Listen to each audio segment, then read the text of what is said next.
नमस्कार साथियों, एनालाइजर में आपका स्वागत है। आज के इस वीडियो में आगे की चीजें हम देखेंगे। जो आवश्यक वस्तु अधिनियम है उसमें आगे क्या चीजें हैं, कौन सी उपधाराएं और उपधाराएं क्या कहती हैं, उस विषय पर तो बातचीत करेंगे ही करेंगे। लेकिन आपको एक इंफॉर्मेशन दे देता हूं कि जो अधिनियम वाला जो क्लास है जिसमें मैंने वीडियो नंबर 5 जो पढ़ाया है, उस वीडियो नंबर 5 में मैंने शुरुआत जो की है तो उसमें एक चीज लिखा मैंने कि धारा 2 की उपधारा 2 का 6 नंबर पॉइंट जो कि केंद्र सरकार को शक्ति देता है कि वह जो वस्तु विक्रय के लिए रखी गई है उसे अपने पास मतलब उससे कह सकता है कि जो विक्रय करने वाला है उससे कह सकता है कि ये वस्तु तुम क्या करोगे, केंद्र सरकार को, राज्य सरकार को, या फिर राज्य सरकार केंद्र सरकार के किसी एजेंट को बेचोगे, किसी निगम को बेचोगे, बाहर मार्केट में नहीं बेचोगे। तो ये चीज मैंने बताया, गलती से धारा 2 की उपधारा 2 का च बोला था, जबकि ये है धारा 3 की उपधारा 2 का च नंबर पॉइंट। यानी कोई वस्तु मार्केट में न बेचा जाए बल्कि केंद्र सरकार या राज्य सरकार को बेचा जाए, जैसा केंद्र सरकार आदेशित करे। तो वह जो धारा है, उपधारा है, वो ये है। उसमें मैंने गलती से ये वाला उपधारा बता दिया था, तो इस चीज को ध्यान रखेंगे। पहला नंबर बात। दूसरा नंबर बात कि अगर मेरा पढ़ाने का स्पीड थोड़ा कम होगा तो मैं पढ़ाऊंगा इसी तरीके से, लेकिन आप एक काम कर सकते हैं कि नीचे जब वीडियो देखते हैं तो उसमें एक स्पीडोमीटर जैसा बना होगा, उस स्पीडोमीटर में जब आप क्लिक करेंगे तो वहां पे आपको स्पीड को चेंज करने का ऑप्शन दे देगा। ठीक है, अब हम बात करेंगे धारा 4 की और धारा 5 की। आज के इस वीडियो में मुख्य रूप से इन दो धाराओं पर बात करूंगा, लेकिन इससे पहले आपको धारा 3 बहुत जरूरी तौर पर अच्छे तरीके से ध्यान आना चाहिए। धारा 3 की मुख्य बातें अगर कहें तो धारा 3 की मुख्य बातें, मेन पॉइंट्स की बात करूं तो मेन पॉइंट्स क्या है? मेन पॉइंट्स कहता है कि पहला बात तो लाइसेंस की बात करता है और दूसरा बात करता है परमिट की। किसी वस्तु को लाने ले जाने, किसी वस्तु को बनाने, किसी वस्तु को विक्रय करने, इस सब के विषय में लाइसेंस परमिट की जो बात है वह केंद्र सरकार के पास इसकी शक्ति है कि केंद्र सरकार इसमें हस्तक्षेप कर सकती है।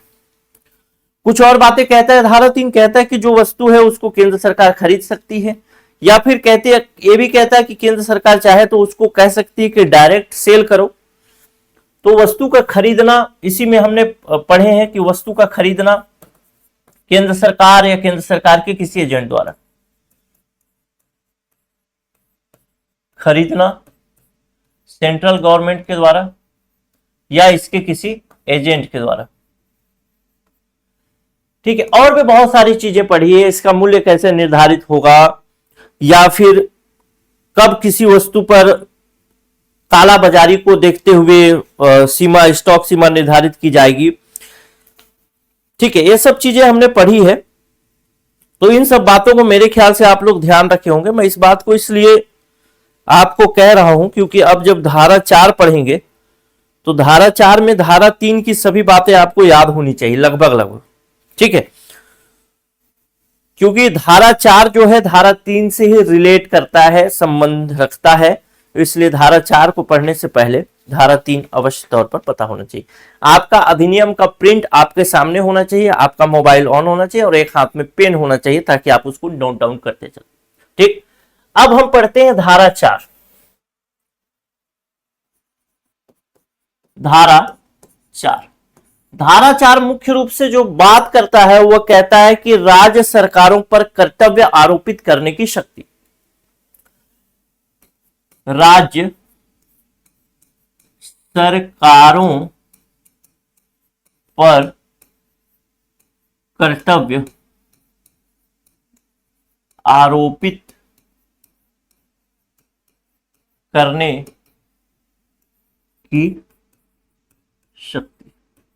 कुल मिला के कहना यह चाहता है, ये क्या कहता है, इंग्लिश मीडियम वाले हो भी समझ ले कि इस अधिनियम के अंतर्गत धारा 3 में बहुत सारी कार्यवाहियां की जाएंगी। जैसे किसी को लाइसेंस दिया जाएगा, किसी को परमिट दिया जाएगा, किसी के लाइसेंस के नियमावली में कोई परिवर्तन किया जाएगा। हो सकता है कि जो प्रतिभूति की राशि है, गारंटी की जो अमाउंट है उस अमाउंट को बढ़ा दिया जाए, या उसके लिए कोई नया नियमावली, कोई नया रूल ला दिया जाए।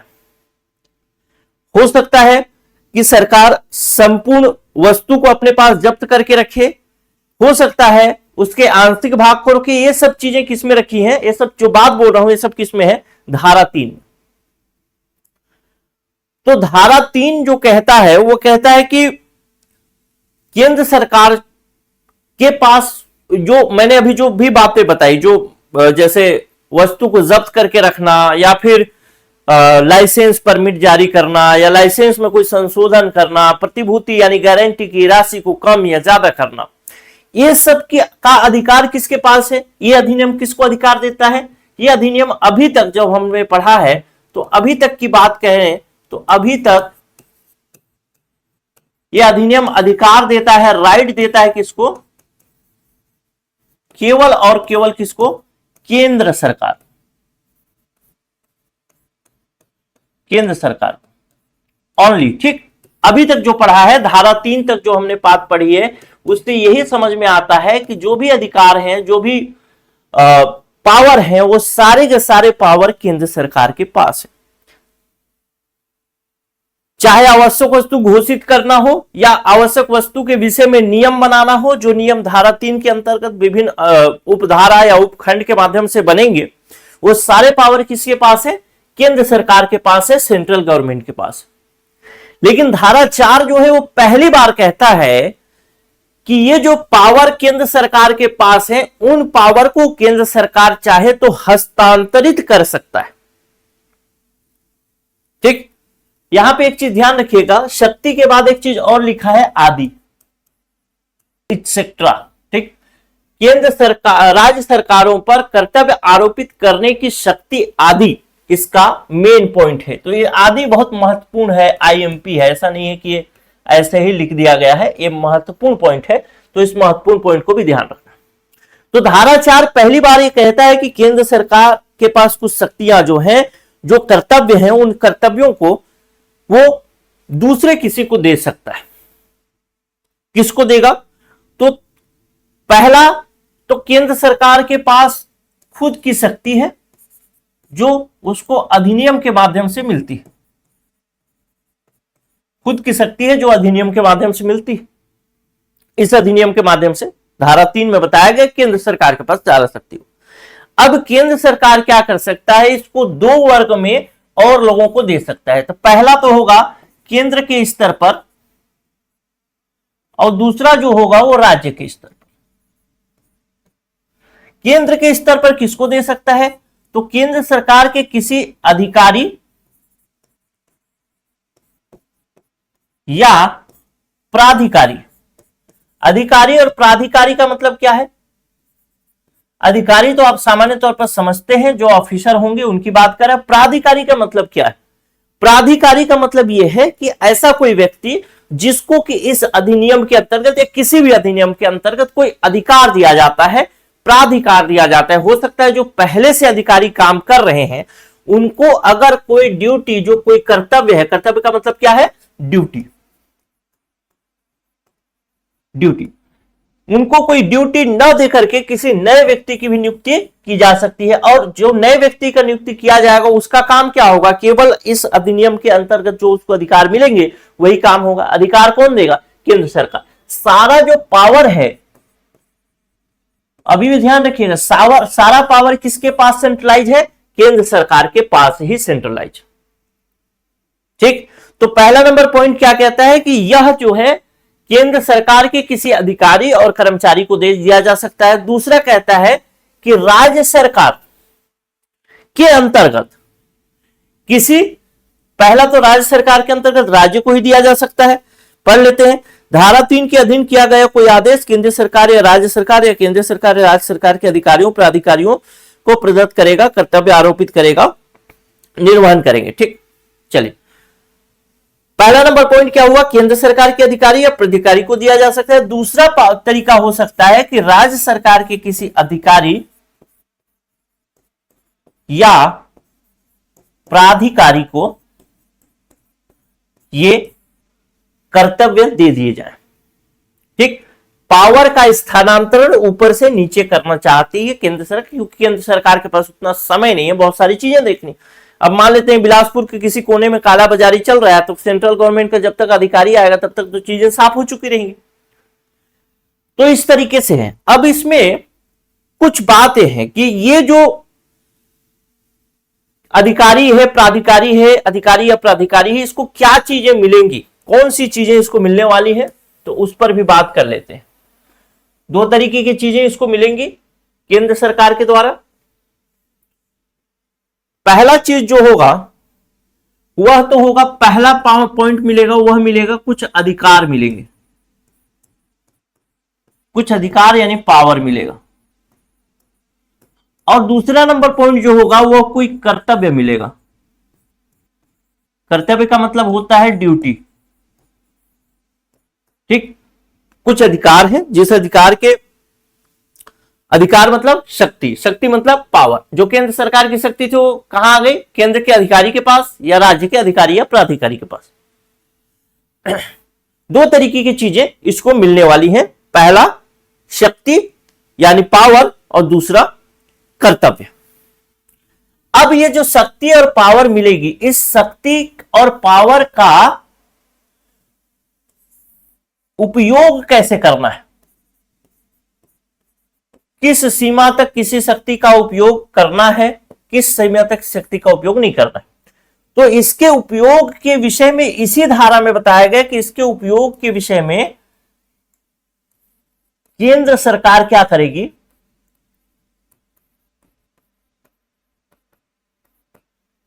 आदेश। पहला नंबर क्या करेगी, आदेश। आदेश का मतलब ऑर्डर, ऑर्डर जारी करेगी, आदेश जारी करेगी कि कौन कौन ये जो शक्तियां मिल रही हैं, अधिकार मिल रहे हैं, उस अधिकार का किस सीमा तक उपयोग करना है, कितना उपयोग करना है। इसके साथ साथ निर्देश भी दे सकती है। दूसरा नंबर पॉइंट, निर्देश दे सकती है। निर्देश का मतलब डायरेक्शन, निर्देश, ठीक है। यह बात आपको समझ में आई हो। इस पूरे के पूरे धारा में धारा 4 केवल इतना ही समझाने की कोशिश करता है। वो हम क्या समझाने की कोशिश करता है अभी रिवीजन में देखेंगे, उसी बात को बार बार बोलना ठीक नहीं। अब हम आ जाएंगे धारा 5। धारा 5, धारा 5 मुख्य रूप से क्या बात करता है, कहता है कि शक्तियों का प्रत्यायोजन, शक्तियों का प्रत्यायोजन मतलब जो शक्तियां हैं उन शक्तियों को किसी दूसरे को दे दिया जाना, ट्रांसफर कर देना, तो इसी को कहेंगे शक्तियों का प्रत्यायोजन, ट्रांसफर ऑफ पावर।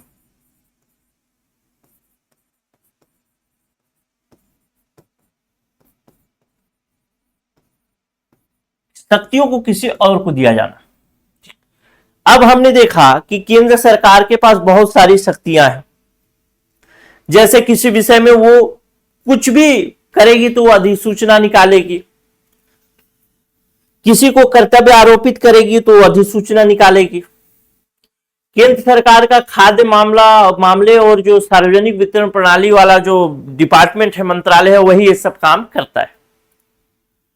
लेकिन धारा 5 कहता है कि शक्तियों के प्रत्यायोजन के विषय में कहता है कि धारा 3 के अंतर्गत, धारा 3 के अंतर्गत जो भी आदेश, निर्देश या फिर क्या हो सकते हैं, आदेश, निर्देश या फिर अधिसूचना, ये सब चीजें जो भी निकाली जाएंगी धारा 3 के अंतर्गत। धारा 3 मतलब जो भी पढ़े हैं अभी तक, धारा 2 के बाद धारा 3 पढ़ा है, उसमें जो भी शक्तियां केंद्र सरकार के पास है वो सारी चीजें। तो इसके अंतर्गत धारा 3 के अंतर्गत जो भी आदेश, निर्देश और शक्तियां अधिसूचना निकाला जाएगा, जो सामान्य तौर पर राजपत्र में प्रकाशित होता है, उसे केंद्र सरकार इन सब आदेश, निर्देश या अधिसूचना को निकालने का पावर भी, वैसे तो ये पावर केंद्र सरकार के पास है, लेकिन ये पावर किसी को दिया जा सकता है। किसको दिया जा सकता है? पहला तो केंद्र सरकार इसे दे सकती है केंद्र सरकार के अंतर्गत किसी अधिकारी को या प्राधिकारी को। दूसरा तरीका यह है, दूसरा किसको दे सकती है? तो दूसरा दे सकती है स्टेट लेवल पे, यानी राज्य सरकार के लेवल पे। राज्य सरकार के लेवल पे ये किसको किसको अधिकार दे सकता है? तो पहली बात तो ये अधिकार दिया जा सकता है सीधे सीधे राज्य सरकार को, और दूसरा दिया जा सकता है राज्य सरकार के किसी अधिकारी को,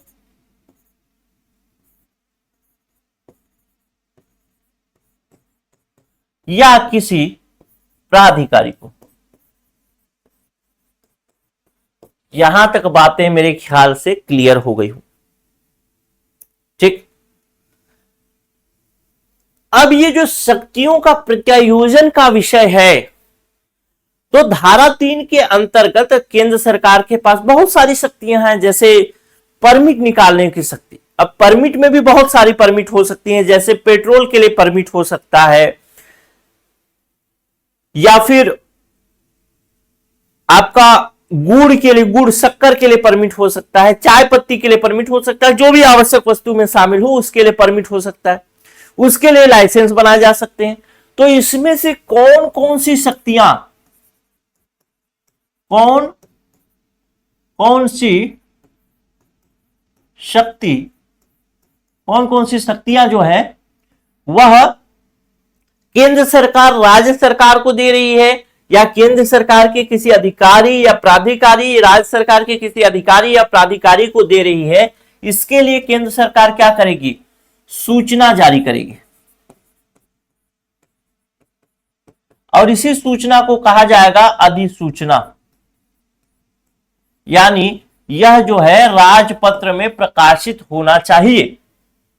राजपत्र में प्रकाशित होकर के बताएगी कि कौन कौन से अधिकार उसने ट्रांसफर किए और किसको किसको ट्रांसफर किए। केंद्र सरकार के अधिकारी को किए, प्राधिकारी को, राज्य सरकार को किया, या राज्य सरकार के अधिकारी या प्राधिकारी को किया। और यहीं पे आता है फूड इंस्पेक्टर का रोल, क्योंकि इसमें बहुत सारे पावर फूड इंस्पेक्टर के पास होते हैं, बहुत सारे। क्लियर होगा? तो हम अब आज के इस वीडियो में हम चीजों को रिवाइज करेंगे।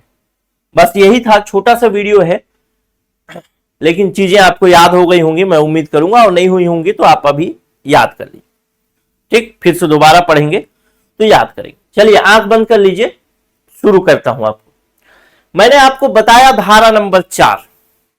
धारा नंबर 4 बताता है कि जो कुछ कर्तव्य राज्य सरकारों को कर्तव्य आरोपित करने आदि के विषय में, आरोपित करने की शक्ति आदि के विषय में धारा 4 में वर्णन करता है।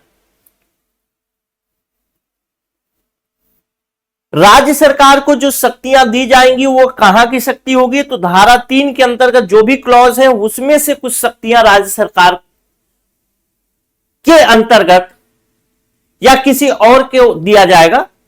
यानी आदि के विषय में, आदि ही जो शब्द है ना, ये आदि जो शब्द है यही आईएमपी। आदि शब्द क्या कहता है? आदि शब्द कहता है कि केंद्र सरकार के अधिकारी प्राधिकारी को आदि दर्शाता है। ठीक, फिर से शुरू से करते हैं। धारा 4 क्या कहता है कि राज्य सरकार को कर्तव्य आरोपित करने की शक्ति आदि। तो शक्ति राज्य सरकार के अंतर्गत दो लोगों को आरोपित की जा सकती है। पहला बात, राज्य के किसी अधिकारी को या प्राधिकारी को। दूसरा, केंद्र के किसी अधिकारी या प्राधिकारी को। यहां पर राज्य सरकार को किसी प्रकार की शक्ति नहीं दी गई है, इस चीज को ध्यान रखिएगा। राज्य सरकार के अधिकारी को शक्ति दी गई है, लेकिन राज्य सरकार को शक्ति नहीं दी गई, ऐसा अधिनियम कहता है। ठीक, दूसरा बात कहता है कि इसमें कौन कौन सी चीजें दी जाएंगी धारा 4 के अंतर्गत राज्य सरकार या केंद्र सरकार के अधिकारी प्राधिकारी को? तो कुछ अधिकार दिए जाएंगे, कुछ पावर दिए जाएंगे और कुछ कर्तव्य दिए जाएंगे, कुछ ड्यूटी दिए जाएंगे। जो भी अधिकार या पावर या कर्तव्य दिए जाएंगे, जो ड्यूटी दिए जाएंगे, उसके विषय में केंद्र सरकार क्या करेगी?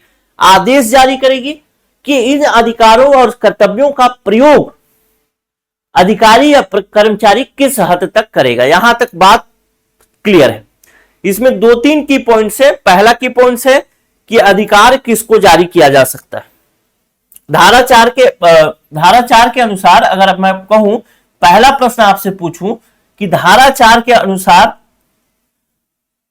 कितने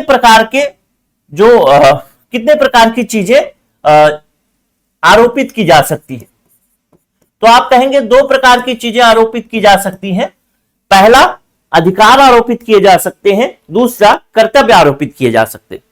दूसरा सवाल जब आपसे मैं पूछूं कि धारा 4 के अंतर्गत कौन सी धारा के अंतर्गत की जाने वाली कार्यवाहियों को आरोपित किया जा सकता है, तो आप कहेंगे धारा 3 के अंतर्गत जो कार्यवाहियां हैं, जो केंद्र सरकार के पास अधिकार है, उस अधिकार को केंद्र सरकार दे सकती है। तीसरा सवाल मैं आपसे पूछूं कि केंद्र सरकार जो है किन किन को धारा 4 के अंतर्गत अधिकार या कर्तव्य सौंप सकती है, तो आप कहेंगे केंद्र सरकार या राज्य सरकार के किसी अधिकारी या कर्मचारी को यह अधिकार या कर्तव्य आरोपित किए जा सकते हैं। चौथा सवाल जब आपसे पूछूं कि क्या अधिकार और कर्तव्य जो है वह आरोपित किए जाएंगे किसी अधिकारी और कर्मचारी को, तो अधिकारी कर्मचारी किस सीमा तक वैसे अधिकारों या कर्तव्यों का पालन करेगा, यह कौन बताएगा? तो आप कहेंगे केंद्र सरकार बताएगी। केंद्र सरकार कैसे बताएगी? तो वह इसके लिए आदेश जारी करेगी और निर्देश जारी करेगी, इन्हीं 2 माध्यमों से बताएगी। यहां तक बात क्लियर होगा। धारा 5 कहता है कि शक्तियों का प्रत्यायोजन। शक्तियों का प्रत्यायोजन मतलब जो अधिसूचना निकालने वाली शक्ति है या फिर जो नियम बनाने वाली शक्ति है, वैसी शक्तियों का प्रत्यायोजन के विषय में धारा 5 कहता है।